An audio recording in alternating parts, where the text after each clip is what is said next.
Hey, in this video, I'm going to share to you exercise that will really help you to improve your eyesight naturally. One of the reasons of my myopia is because of my eye muscle spasm due to bad habits like too much close-up work with reading and writing.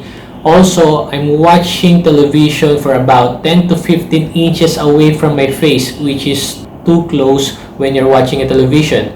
So this exercise will really help to gain flexibility of our eye muscle and hence improve our eyesight.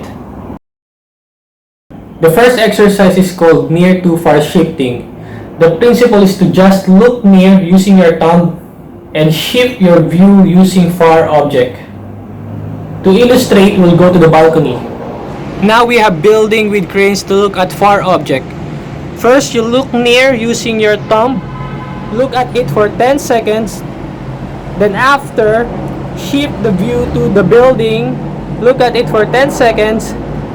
Then after, go back again to your thumb for 10 seconds. Then shift your view again after 10 seconds to the building. So do that for 10 to 15 times. Second exercise, steady focus. Close or patch your right eye. Put your finger or your thumb in front of you, then focus and follow your thumb using your eye only. Make sure not to use your head while doing this. Do this 5 to 10 times.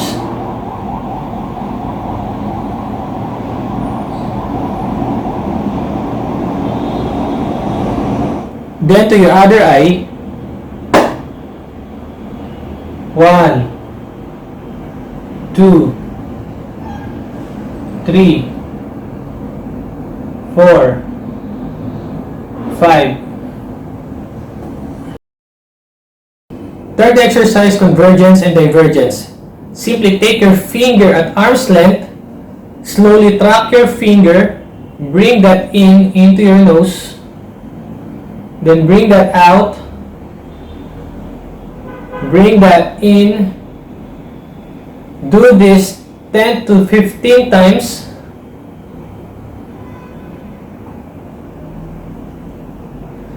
And if you have lazy eye, you can do it with one eye.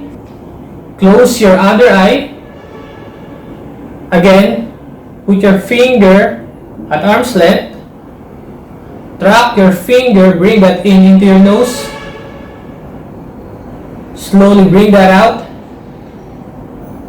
Bring that in. Bring that out. Then to your other eye.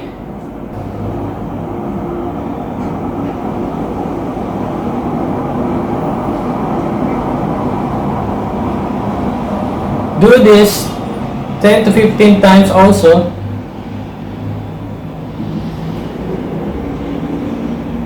So that's convergence and divergence.